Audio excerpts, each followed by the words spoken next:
احنا دائما نحاول انه نكون اسعد من الناس اللي نشوفهم، بس هذا الشيء مستحيل، لان احنا الناس نشوفهم سعداء دائما نقدر سعادتهم اكثر من ما هي واقعية، لان احنا نشوف المظهر مالتهم، ما نشوف اللي هو بداخل دماغهم بداخل تفكيرهم.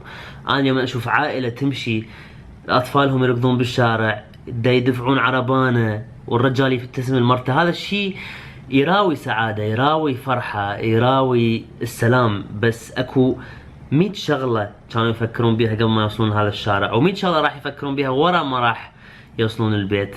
فانا ما اقدر احكم اني انا لازم اكون اسعد من ذول الناس او سعيد مثلهم، لان انا ما اعرف شنو حياتهم. وخاصة احنا على السوشيال ميديا تشوفونا دائما نضحك ومبتسمين ونرقص ونتونس، بس طبعا الحياة مو هي هاي وبس، عندنا هي وهاي وبس، او هي وهاي وهو. لا اوكي خلينا نرجع لو يركز.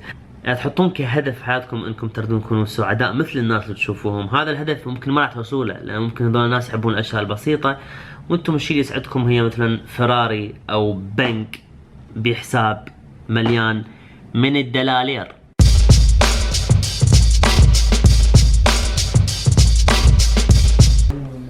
تدري انت حليو؟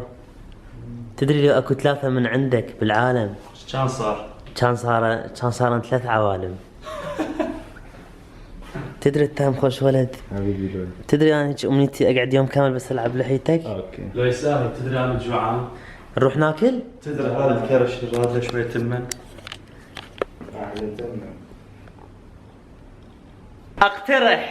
اقترح انه هذا اليوم يبتدي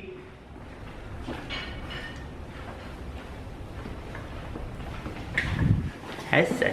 ليش ما تلبس جواري؟ شافك صور لابسين جواري بس جوا ما يبينن.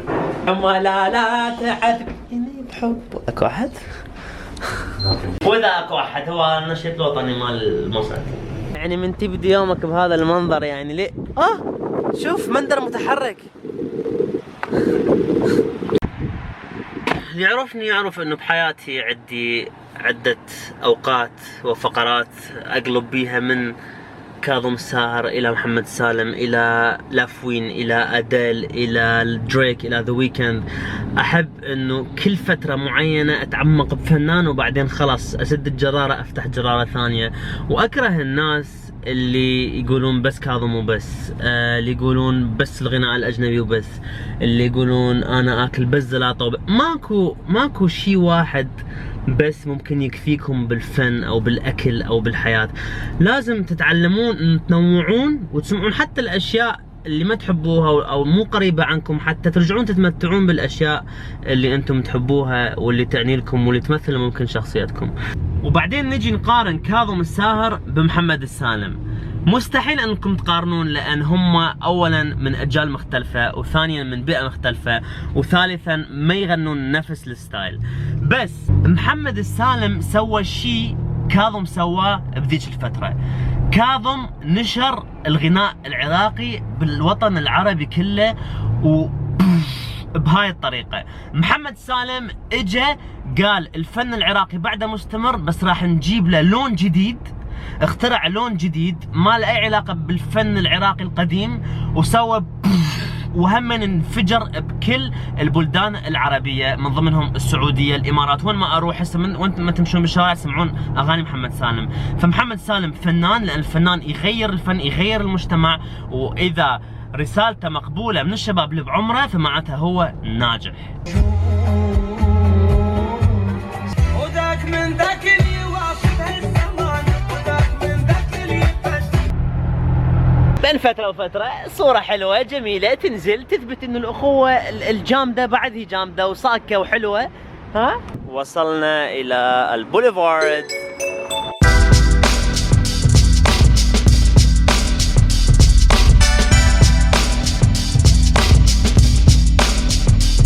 كل ما يريد ينزل صورة على الانستغرام لازم انا اسوي له الاديت وانا اكتب له الكابشن.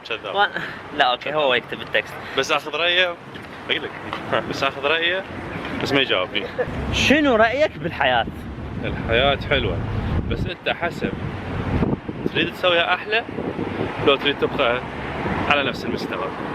طبعا متعرفت على فرات عشان تعرف انه هو هوايه امور يقول لي اياها انا ما كنت اثق بيه يعني وما كنت اصدق بيه، اعرف بيه هو هوايه همبل.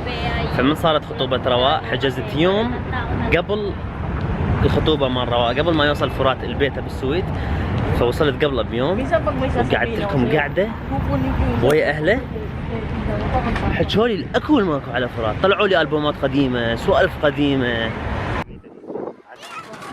حلو الاجواء اليوم دانتون، تعال خل العبك بهاي فوفو. انا نسيك القهر مال الدنيا. شوف هذا مشكلتي من اطلع له يساي، شوف ذني الالعاب لازم انتظره. عافوا الهوسه كلها جو هنا يردون ياكلون. بس انا اقول لكم الفيو اليوم لا احنا مو اكاله يعني، بس تعرف واحد عم نصرف الاكل لازم يشوف فد نافوره شيء. يابا شنو بارده بدبي، شنو اليوم تفاجئنا بالاجواء. بيوم وليله ثلجت الدنيا وانا قلبي دافي يعني، انا قلبي اذا يبرد بعد ما نزل فلوقات.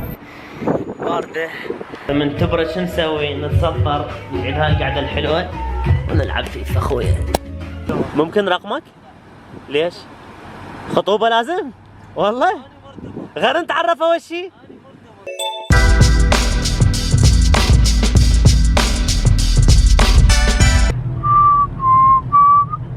شنو هلو حموج شلون طبيت ما توقعت؟ ما عندك بيت اشو داخل بسيارتي؟ لا شلون ما عندك قلب اذا داخل شنو؟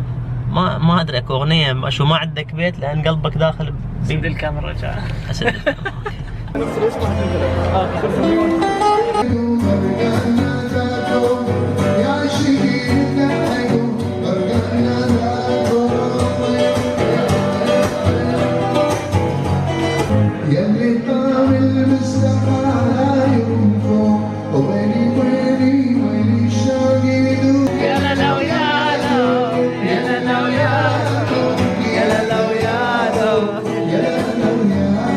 ماي بيبي سي يو هاني باي باي. شنو مسلسل امريكيه؟ ماي ابل باي.